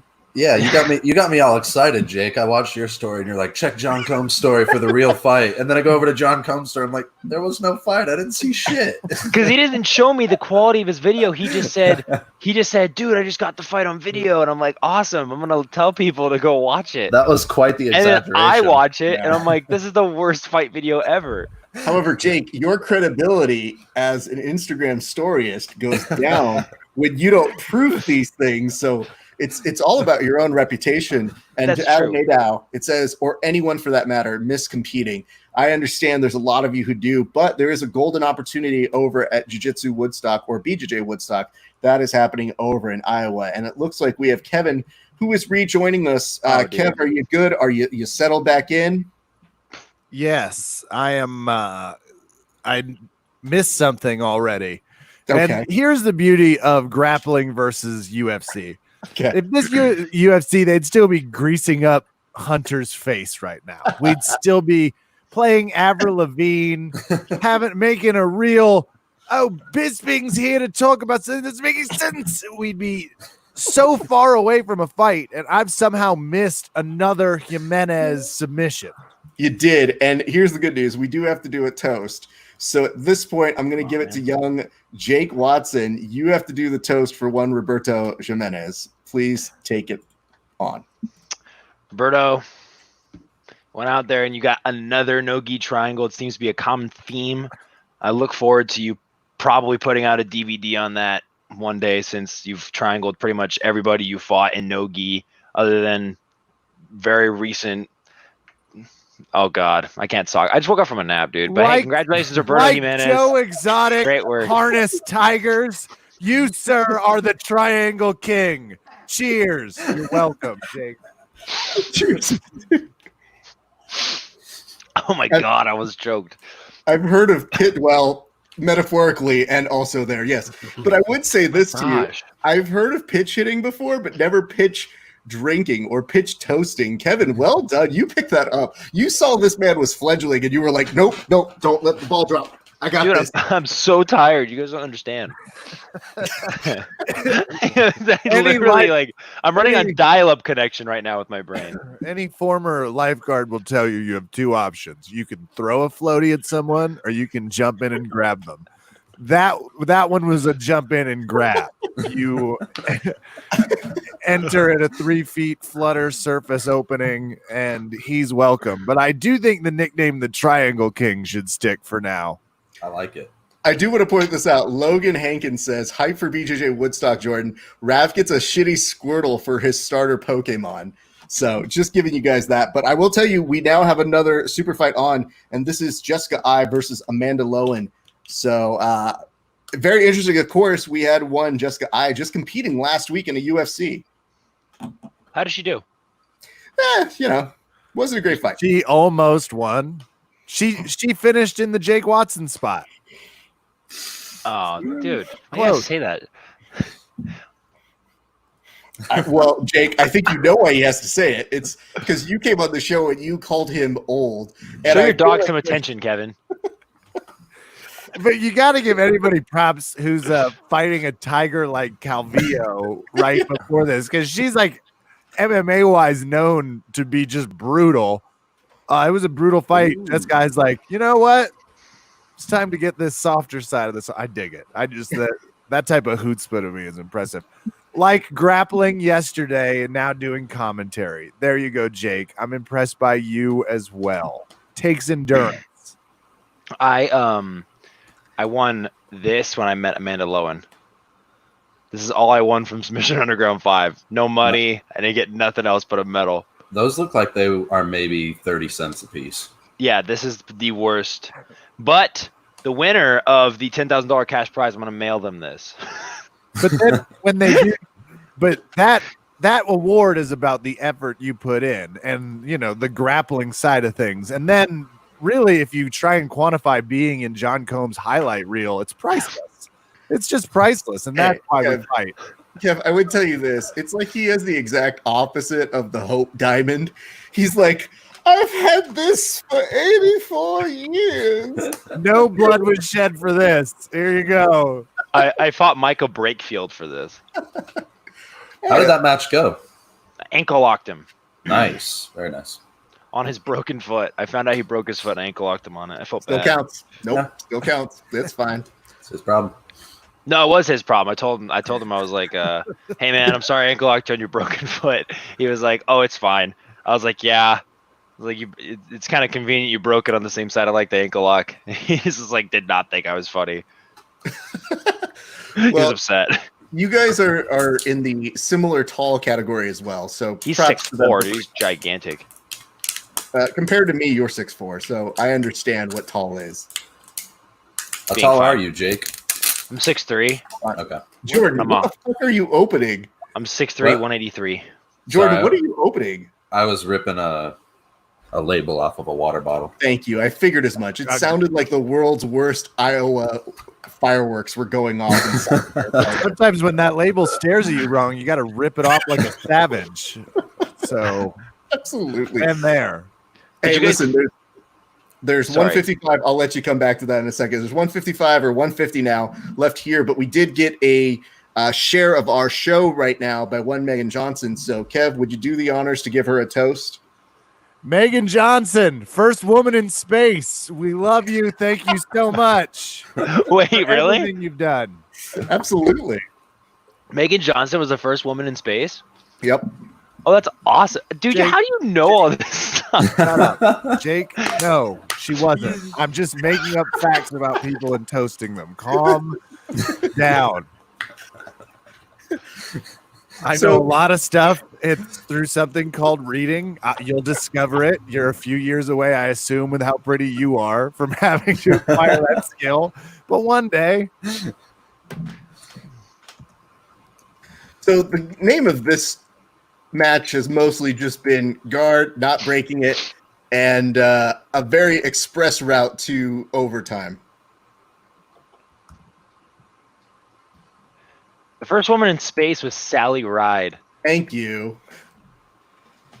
I know that our audience was waiting with hot anticipation. Probably were after Kevin lied to all of them. Well, first of all, you're talking about the first U.S. astronaut. The first astronaut in space was Valentina Tereshkova, but it's not important. I'm so glad that these are the facts we're disputing as we're waiting for a match that's clearly going to overtime. But we will say to Megan Johnson, who says, cheers, guys. Thanks for the entertainment. No, thank you for the share. We appreciate it. And you idiots will also get shares cheers. This match is getting it guarded, by the way. Did you guys congratulate Jordan _Jitsu on his brown belt promotion in person? I made a few comments about it while everybody was off air, but we have not given him neither a toast nor a proper congratulations. To be fair, don't they just give brown belts to everybody now? I talked about his mustache for a little while. Does that count? It's brown. No. I'm going to clip that little part out. I loved that. Overtimesies. Jessica eyes on top. I dig it. I still can't believe she fought a week ago. It's like, let's do this. I want one day a super fight promotion to put overtimesies as when it goes to overtime. That's the graphic that pops up on the screen. BJJ Woodstock. I got this. I'm taking all of your guys' ideas. And don't worry, Jake. Overtimesies. We already got him to have a bingo match where you get points if you like take someone's back and wet willy them. A grimace from your opponent is a square. Free space. I have some bad news for you. Megan Johnson has chimed in on the correction here, Jake. This is specifically to you. And she is saying, I like Kevin's answers better. Just saying. So the audience has a certain feel here. And we will say we did just get a share from one Adam Nadeau. So while we wait for this to happen, we're going to give a cheers to Adam Nadeau. Kev, what do we need to know about Adam? Adam is one of, honestly, there are a few people that have pioneered ethnographic studies of 19th century cultures still existing in the 21st century, but the stuff he wrote about South America, to him, thank you for the share. Thank you so much. Appreciate it. It's funny. You going to go fact check that one, though? I'm not fact checking that, dude. I don't even know what half of those words he said are. I've been listening to a little too much Malcolm Gladwell over here lately. His Talking with Strangers book. Jordan, you were about to say something. We're going to draw it back to the talk about space because the woman, actually the human being from America who has spent the most amount of time in space is Peggy Whitson, who is from Beaconsfield, Iowa, a town with a population of 15. My grandma's name is Peggy. She just did that too, didn't she? Because I feel like I saw them carrying her out because like she was in there so long her muscles atrophied. Amanda Lowen, how'd she win? Overtime. We were talking about women in space. Well, she won in overtime. I just didn't see if it was a tap or a timesies thing. She won by overtime. That's what happened. Because here's the thing. That one didn't look super great. And the thing that makes me feel bad about Amanda Lowen is most of the people talk to the camera where they do this thing where they go, hey, I want to thank all my people and all this. Amanda literally put both arms in front of her and like walked straight out of the camera. And I felt so bad for her. She's a 10P. She's a 10P for Eller, it looked like, from the rash guard. But that's impressive to go stride for stride with Jessica I mean, and then to beat her in like in an overtime, because MMA fighters, they have a different level of cardio grind and the stakes are a lot lower. Jessica I's not getting punched in the face. She doesn't have to worry about knees. So that's tough. It's tough to beat MMA fighters, high level ones. I'm trying to see what other comments we've got here. So I'm searching all over the place for you guys just to make sure we're trying to get everybody input in here. So anyway, yes, Jake, that looked good. How did the commentary go? You asked me if what my thoughts or input on your commentary was, and I told you very simply I didn't listen. So tell me how it went. I felt very good. I feel like when it's a 3-person, like the more people you have on commentary with you, the more variable there is to mess up, in my opinion. And what I wanted to, if I'm like a fledgling commentator, I want to do a very, very good job, and I want to continue to improve. There's like a certain etiquette I try to hold myself to, and the Third Coast guys, like I don't really remember their names, and I don't want to sound like disrespectful, but I feel like they're, like drinking beer on camera and consistently talking about stuff that does. Not here. This is a casual podcast. This is Vizzy Hard Seltzer. It has antioxidant and vitamin C. I'm not going to sit here like I'm not just chugging PBRs. What's funny is I saw you like dejectedly look at your drink, and I knew that was coming. It's got a hint of strawberry kiwi, you ass. I meant like that's the standard I hold myself to. I'm not saying that it's whatever. I want to be professional when I'm commentating, but I feel like I was getting like drowned out a lot. Like they were talking about stuff that like wasn't about the match, like about certain competitors like hair or like stuff that like trying to tell a joke that wasn't funny for like a long time, and I was trying to like redirect it back to the match and stuff. But I know I felt okay about it. I got a lot of nice messages thanking me for staying on topic and being informed about the athletes and stuff like that. But I care about like your guys' opinion, like because you guys are very good at what you do, and your commentary and the way you explain fights is very good. So I want to learn from you guys because you guys take it seriously. You know what I mean? The beer thing. This is a podcast. This is cool. Yeah. Okay. Thanks. Good save on that one. I would tell you this. I would tell you that when you are doing those jobs, they are very difficult to do, and I think they have a style that they're going for. I would say that the hardest part about justifying that style is that somebody has to go home and listen to somebody talk in that way. So it has been my note to them, which is being like, I think you guys could make it a little bit better. And I don't think there's any clause in that. But I like the fact. Go ahead, Kev. No, when I started doing commentary, I asked Raph, I was like, hey, help me out here, because commentary is a little different than just roasting Jake. I'm a little bit more comedy based. And one of the things you said to me was commentate like they're going to be watching it tomorrow with their family. And it was like, oh, that's a super helpful moment where you're not like, this guy's rash guard makes him look chunky. Like you just like start to all of a sudden be like, oh, okay, I gotta reel it in here from what I'm talking about. So the other thing that I found is I was doing these marathon tournaments. Like I was doing back in 2015, the Abu Dhabi Grand Slam. They won't even remember these, Raph, when you would be in a garage for 14 hours just calling a grappling match. Yeah. When I did that, you didn't get people who said, man, that one call you made here was really good. What you had was people focusing on the moments when I'm like filling time when John Evans would go, Evan, fucking eat. And I'm just sitting there killing time by myself. And people being like, doing an impression now. Oh, it's Craig. I didn't know this. I thought the championship, they let Craig out of the cage at the top of the match. That's great. Craig the leopard shorts and all. He looks good. They both Checco. Just this is a fun match every time I get to see Greg against someone maybe we wouldn't normally, but Checco knows how to grapple. Yeah. Craig. He doesn't like being called Craig. He likes being called Craig. Well, who gives a fuck? Craig Jones. I found that out. He's Craig. Or as Lachlan would say, Craig. Craig. Really quiet, Craig. Well, I beat his ass at Craig. picking UFC fights, and he owes me a official endorsement that it's called a verbal tap.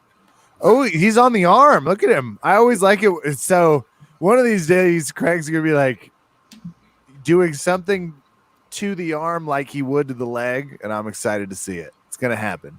He's going to change up his game. But it is interesting to see Craig kind of playing top position right now. Is that what he's doing? I feel like Checco's making him. I feel like Craig's like, where am I? Somebody give me my compass. I got to get out of here.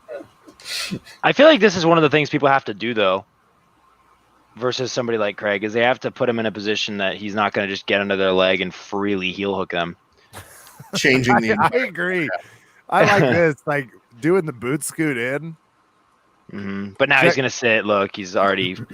Because even on top in a no-gi rule set or a no points rule set, he can just position himself on top Oh, to no. sit in an already reaped position. Well, as you say Sort that, of like this. no, not Nevar. Now, Gabriel doing a good job of getting into a 50-50 and is going to try and attack Craig at his own game. Craig doesn't even seem that fazed by it and is going to go into his own series of evasive maneuvers, going into a series of almost like a Texas Cloverleaf here or some bullshit. But yeah, this is an Texas interesting Cloverleaf. You get a feeling if somebody is at home yelling at us, like, yeah, I tried to make Craig play top once. He dislocated my knee. So great advice, guys. I'm pretty sure you could even see one of Craig's former lovers being like, I tried to get him to play him on top and he refused. He's a bottom lover. We know it. He's been very vocal. Definitely a power bottom. You said it, not us. It's on film. Well, hey, you were alluding to it. Diva Jordan bottom. was thinking it. I certainly was. Jordan was like, To diva bottoms. No, is it? Hold on. Let me diva put it back- bottoms. Let me put it back in the holster. I'll put it back Let's in the holster. acknowledge this knot that Craig has, though, and that Gabriel's doing a really good job of beautiful controlling. game. For you, the knee line, nice. He's got a good guillotine too, though. Craig does. Craig. Craig. Krieger. Very important to realize that Craig is very good at the leg entries here. Oh, thank you. Appreciate you Jake, joining us today. That was Lachlan. can we just switch you over to Lachlan accent for the entire BJJ Woodstock? He's got the commentary podcast. position that we have you in there for. Oh, it's a Darce. He's got the position of the podcast. We love arm triangles of any kind. Just I want to be fold the your arms. I want to be the arm triangle queen, but I haven't mastered it enough yet. I'm more like somewhere lower on the fiefdom. The fiefdom? It's What is the fiefdom? effing 15th century term for never mind. I'm not gonna. Yeah, sorry, I didn't know this 15th century term. You Some old of bag. you watch your Aladdin a little more See, closely here, Jake Watson. Someone needs to what? Actually, I feel like What? fiefdom goes way back, but it's part of the aristocracy line. Yep. I'm more Classes. of a Socrates.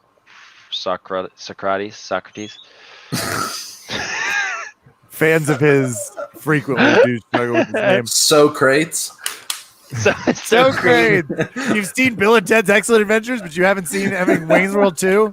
I love All right. Confucius. I will be watching Wayne's World 2 tonight. I You'll already understand found it. I already What found it. your destiny is after you Wayne watch. Stalk. I It's can't my wait. favorite of the It's SNL movies. gonna be very inspiring. I have a feeling. Guillotine attempt from Craig Jones. That looks really tight. Doesn't look like Checco likes it. Oh, and going to mount's not the He best does like his situation. guillotine.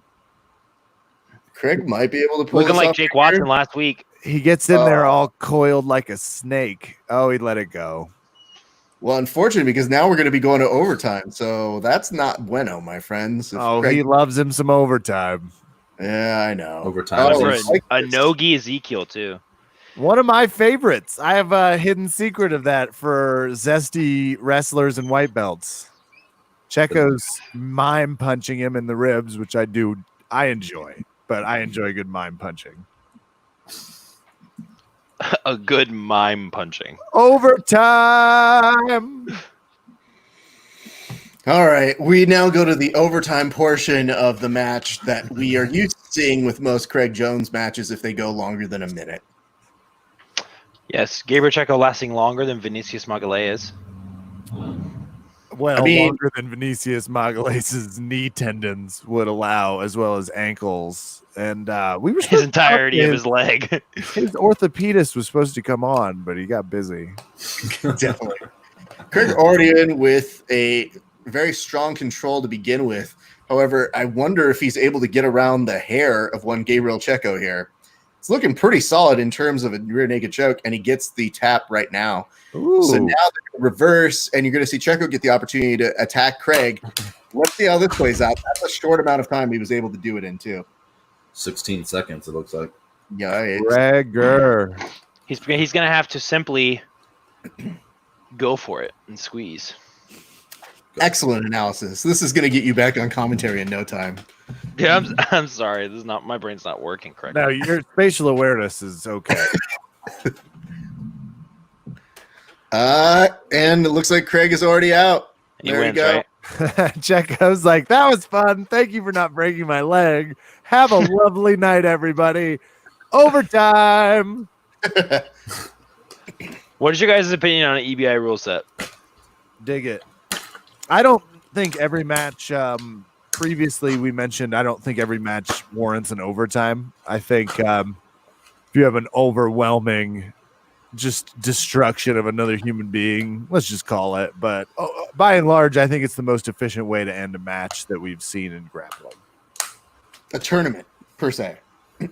Tournament for sure. Super fights, I think, are a whole different thing. I don't necessarily. My preferred rule set for really letting two grapplers go is 30 minutes, no points, submission only. Jake, I think that EBI rule set is dumb. okay. I think that it allows a grappler, like the way it is right now. The way Kevin described it would be better. That's if it was super like fight though. You can't let these two grapple for. You can't do like a quarterfinal for. That's a 19-hour match, right? No, I think that EBI overtime, it can allow the grappler in regulation to find a loophole. Like, what if I just lock, freaking. I know 50-50 is a little more dangerous in no-gi than it is in the gi, but like, let's say I lock a position like 50-50. Jay, can I fast forward past the problems and can you get to a solution? Because I'm with you. Like every grappling rule set has its own false set, so I'm just let me just hit fast forward. Yes. Yep. Hold on. Wait. I can see you gearing up for a. You're not letting me I'm going to hit fast forward again. I'm going to hit it one more time. Like, wait. And I'm going to hit play on smart resume. What's your favorite rule set? You're like my asshole uncle. I don't like it. This is going to be great at BJJ Woodstock. We are looking at potentially 2/3 of our commentary team right here. Yeah, that's true, huh? Yeah. I'm 1.5 thirds. Jake is just a half third. So that's how we combine to be 2 thirds. What does it even mean?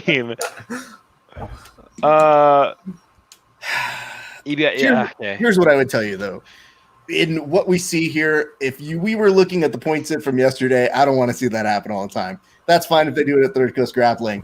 Also, we saw at Jits King, it was a little weird in terms of how they're going to implement it. You're going to get people like Star-Lord, who's potentially going to be able to take away points from a competitor he's not even coaching. That's weird. EBI overtime, we've all got somewhere to go, and we understand it, and it is not the definitive thing. So I think where you're coming from in terms of the competitor perspective is one that we all just kind of go like, listen, we get it. No one thinks you are a better grappler. It's just we got to get this show on the road is usually my perception of how it comes down. I will ask you this before we go to our thing, though, which is I think we all had the opportunity to see Robert Drysdale. I'm going to start with you, Jordan. What do you think of the call? As far as on Robert's side of things or Max? For Robert, I think that Max is pretty prevalent in terms of he was exhausted. He might have been hurt. He didn't seem like he had taken major damage, but we don't 100% know that. But mentally, he wasn't there and asked for it to be called. What did you think? I think you got to go with the fighter there. If he doesn't want to be in there, something pretty dangerous could have happened in that third round if he truly doesn't want to be in there and his coach forces him to go out there. And he said, I think it was 9 times he said, I can't, I want out, or call it coach, call it Rob.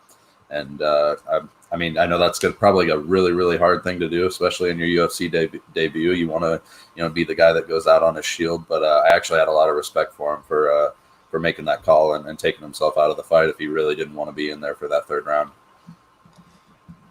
Well, Kevin, I'll ask you, did you get the opportunity to see the Robert Drysdale call yesterday? Yeah, the guy that didn't want to come back out after the 2 rounds of could have stopped it. Yes. Well, so I've coached grapplers before, which is obviously a different thing, but I've certainly seen people not we lose rap. This feels good. No, it's okay. I know why he's gone. Keep talking. He can hear you. And I personally get it. If somebody's done fighting, and let's just say I'm cornering one of you fine gentlemen, and for some reason something happens, you feel something internally pop, and you're like, I can't go back out. To me, that's kind of the end of the discussion because you just don't get it a lot from fighters. You don't hear that a lot. So yeah. I don't think I could have said it any better than both of you. So I pretty much agree.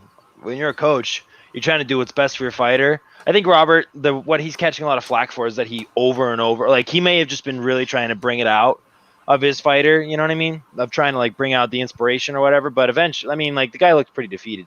So it's just one of Fighting's those hard. things you gotta. It is hard, man. Really It effing sucks. hard. And the refs have been criticized so much thanks to people like Dominic Cruz and a lot of sore losers that the refs sometimes are just like, no, I'm not stopping this. Not until someone's just done. And Like Josh Rosendahl.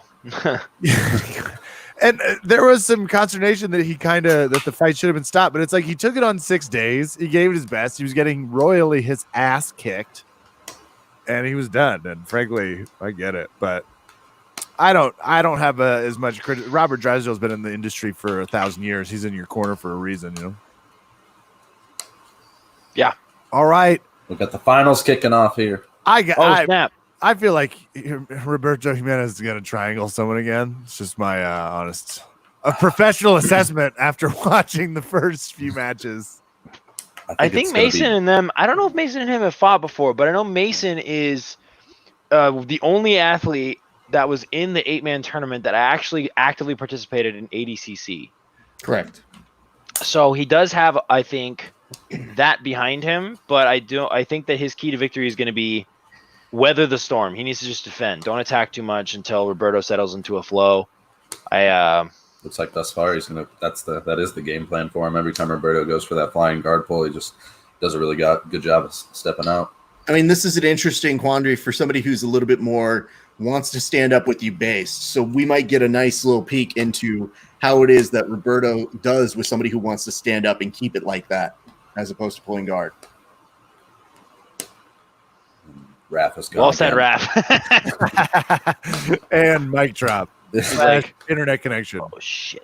Look at right in on that neck though. So Mason Fowler is also part of the Big Thigh Club that I am currently vice president of. So I'm excited to see if this gets down and watch, because Mason Fowler's been kind of out wrestling people, out bullying people, taking a Wagner Roca approach. I want to see him get a little into it. Nice snap to the front head. How is Roberto in terms of height and weight compared to Mason Fowler? He looks a little smaller. I'll say that. Yeah, But that hasn't mattered yet. The first guy Mason Fowler fought too, Jake, you missed it, was probably the most lopsided match of the entire tournament. Warren Brooks. I jokingly called him Garth Brooks on my podcast. Okay. He had a beard too. Yes, he did. And he's still singing something about an old highway. Life is a highway. That's Rascal Flats. We have I said something about an old highway. It's a joke at a very popular Garth Brooks song.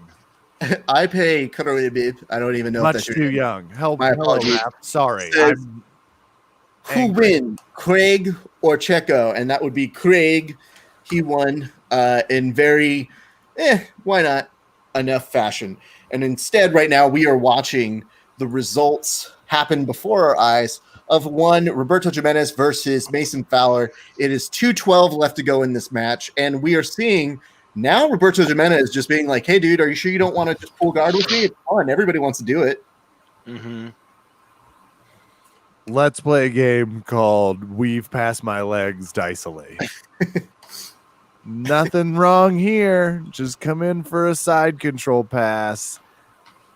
And frankly, I'm stupid enough that I'd do it, but I would try and go on that weak side, and he would see it and triangle me. So it's a good thing he's fighting Mason Fowler right now. What do you guys think about either of these athletes' chance versus Craig Jones? Let's say who makes it to the final. I would personally like to see Mason in a sense that I think they have unfinished business from ADCC. Roberto's interesting because it's an X factor, and you already know that Craig is just going to heel hook the fuck out of him. Yeah. Love you. My nurse fiance is leaving for work. I'll be right back. All right. Tell we'll her see. I said have a good day.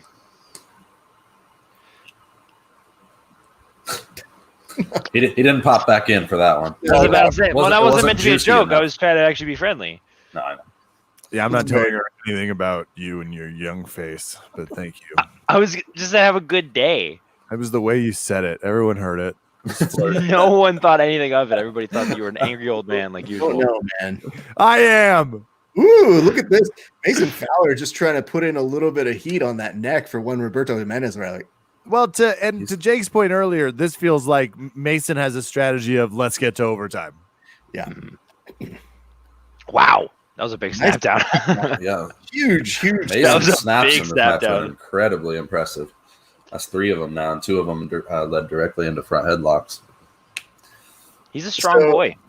I will say, though, either one of them going up against Craig Jones, that sounds cool in theory, so I'm fine with it. But I would say just from a storyline perspective of saying what happened at ADCC and the fact that I thought Mason Fowler put a really, really good effort there, it's just an interesting thing, a narrative to keep going. I agree. And then watch, all of a sudden Roberto gets the nod, and then he just fucking triangles Craig Jones in 2 seconds. Who knows? This one has blueberry pomegranate.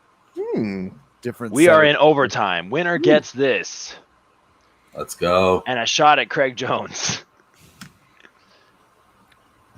First And 10K. at bat is you've got Roberto Jimenez, who I think may have just let him. Quick. Very quick. All right. If you're Mason, now you've just got to slow down the pace and not even really look for the sub, because if you get that ride time inched up a little bit more, you're looking really nice at 10K. Dude, big game plan, I feel like, is lock a body triangle. Like that. It doesn't even matter if it's a good body triangle, just lock it. Ooh, look at this, though. Does that body triangle just submission not make you susceptible to the ankle lock, I You guess? got it. Oh, we got it. Yeah, if Mason Fowler beats Roberto Jimenez in the final. Wow. Damn. Oh, hey, I called it. That was, And he points that to was the- my fighter. Woo! And he points to the crowd. I Give think him a he- ladder. At Craig Jones. Craig Jones might be in there, so he might just be like, "Hey, what's up, bud? I see you." That's the vibe. I mean, listen, dude, you better believe for the day where I don't have to face Craig and I win a whole bunch of money and I'm like, I'm going to face you in 2 weeks. That's next week's problem. Today I made 10K and fuck you. I'm going to fuck you up, but I'm not then. Oh, gosh. That was a lot to take in. Which one of us had Fowler? Was that Kevin? That was Kevin. That's why he was Kevin. taking the pomegranate celebration over there. I'll toast him anyway for winning the tournament. Sure. All right, here we go. You cannot be the villain from Crocodile Dundee 2 and head to Australia looking for blood and ass unless you can crush all of the opponents in what's been a pretty tough tournament. He just put a quarter in the Jimenez slot machine, cashing out of Vegas, headed to the title town, baby. Congrats to Mason Fowler. Congratulations, Mason. Cheers. What are you drinking, Jordan Peitzman? I am drinking a sparkling ice. Oh, wow. It was the best thing I could find at the gas station across the street. I'm watching some cats for a friend, and there's like this really rundown Indian gas station, and it's the only thing that's within walking distance. So I woke up from a nap like yourself about 20 minutes before the broadcast. I had to run over there and get a little bit of caffeine to get myself a little jacked up for this. I looked for caffeine in my house. I couldn't find any, so I had chocolate milk instead. That would explain the participation of one at the rundown meeting before we went on, but I understand. You kids are traveling. You're doing the Lord's work out at different places. I'm excited for this. I think this is going to be fun. I think Mason Fowler and Craig Jones get some finality. And more importantly, the only thing I'm a little afraid of now is the fact that this is only a 5-minute rule set. So with that, you do have a problem with Craig Jones and Mason Fowler, where at ADCC they had more time to work. That's true. I think we're probably, unless Craig Jones goes out there and leg locks him right away, which I think Mason's going to have a smart game plan to keep that from happening, we'll definitely see that match go to overtime. And Mason's looked good from there, especially in this tournament. So not only all wins coming by submission. Calterra association that he has. Oh, good. They're making them pose next to each other. They're like, God. Hey, Craig, remember how coronavirus is still a thing? Yeah, take off your rash guard now because you weren't the problem. Oh, God. What are they They're doing? joking. Are they No, we're good. I honestly wasn't sure. I thought we were going to nuzzle. That was a nuzzling. That was a nuzzling? That was a face-to-face nuzzle. I've seen one. I know what a nuzzle is. They just look at each other and they just seem to say to each other, "Permission to come on board?" Yes. Zero chance. Chael's like, that was a good old fashioned stare nuzzle. It was. We know what it. Look, everybody loves a good cuddle with an opponent. It helps. I don't know. I've cuddled with every one of my opponents before my matches. Every opponent I've ever had, I cuddled with the night before. That's pretty damn good. That is pretty damn good. That's why they call me the bad guy. I do the work others won't. He's getting a little old time villain though. I'm just gonna. Yeah. Sorry, it's hard to keep. It's hard to keep it the like bad guy, not the bad cuddle. You got to keep it dialed into that right amount of like. It's hard, dude. I mean, He says athletes like it's many like there's more syllables in athletes when Chael. He says athletes. I noticed that's a Chaelism. well, the other thing to keep in mind though is you just want to make sure if you start to think he sounds like he just robbed a bank and is boasting about it, it's gone too far. So just as a little tuning fork. If your character starts drifting into stories about the Great Depression, you've gone too far. There's a lot of You've gone too far. Is that all the fights? That's it. All the fights. That's it. Then I'm out of. I'm not one more minute with some of these. Bye. Bye, Kevin. Good to see you. Oh, are you serious? He's out? What else is he? The thing that Kevin really understands acutely well here is that what he has to promote is the same thing I have to promote. So it's not like he has to be like, oh, go watch Verbal Tap, because he's like, oh, Raph's here. Bye. So let's do some plugs. I'll go ahead and start over with Jake. You get to start plugging your shit. What do we see you next at, and what do we do? You guys can follow me over at Jordan or at Jordan_Jitsu. BJJ Woodstock is August fucking 21st, 22nd, and 23rd. We're gonna have Jake Watson there with a super fight against an undisclosed opponent, and yeah, make sure you follow my chair videos when I go. And I have a really big mustache and I beat up chairs. Okay. So, I was waiting for someone to say something. I thought I glitched out for a second. no, it's fine. I'm just curious if now I got to make Jordan do it as you. He's gonna go. Yeah, but it was Jake Watson _ Yeah, BJ. you guys can follow me at Jake Watson Official, because there's so many Jake Watsons out there. There that are is, famous, and you got to be the official Jake Watson. But you guys can check out BJJ Woodstock at subspectrumbjj.com. It's going to be a 3-day event coming up August 21st, 22nd, and 23rd. Free concerts, free open workouts for the fans, a free weigh-ins on Friday night, an open tournament for kids, teens, adults, and masters on Saturday, a showcase event for the pros that night, and then Sunday is the festival, where we'll have a free event for everybody to attend, and all people will be able to mingle between a variety of seminars, including jiu-jitsu, wrestling, judo, yoga, meditation, mindfulness. There's going to be a sports psychologist there, a hypnotist, all kinds of really cool stuff, and live music as well on Sunday. So if you guys want to check that stuff out, check out hashtag BJJ Woodstock or subspectrumbjj.com. Also, if you guys are looking to donate to the cause, we're doing a thing called Democracy Dollars for Grapplers, where people will be able, so many people have reached out and wanted to donate to BJJ Woodstock that we'll be taking the total amount that is donated, dividing it evenly amongst the number of tickets sold to the event, and then each person who buys a ticket is going to be able to forward those dollars to the grappler or presenter of their choice. So check that out at subspectrumbjj.com/donate. Look at that. I'm raising my hand. Yeah, what do you want? One is a question, and two is actually because he didn't plug me like I thought he was gonna. I thought he was gonna, just double down and be like, all right, I'm Jake Watson now. But one, you said there's gonna be a hypnotist there. Like what as like a real hypnotist is gonna explain that. I'm sorry, I'm confused. There's people that specialize in hypnotism, so that'll be a booth that'll be available at the festival on Sunday. So if people want to walk up and get hypnotized and talk themselves through whatever the hell it is, they're more than welcome to. Oh, okay, yeah. Cool. Yeah. So he's gonna snap his fingers, and I'm gonna forget how to use my left hand. I have no idea. We'll see. I'm not exactly sure the extent of this hypnotism. A hypnotist, but I think it's a little bit different than your fairgrounds stage show. Okay. And B, follow at Open Guardcast. we interviewed Hunter Colvin and Adam Bradley before their first round match, and it went really well. We got a lot of really good love from that, but we're going to be doing a lot of work. We're really excited to go to BJJ Woodstock as well.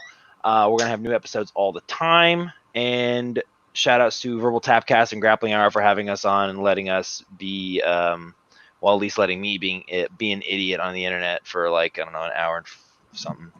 So thank you, Raph. Thank you, Raph, for having me. Follow at Open Guard Cast. Follow Jake Watson Official. That's it. Great. You're welcome. And you always act so annoyed with me. I'm so annoyed with everybody. I don't think that it really is just focused in on you. It's a lot of the times just sitting here going like, do I have to clean this up? All right. Yeah, I do.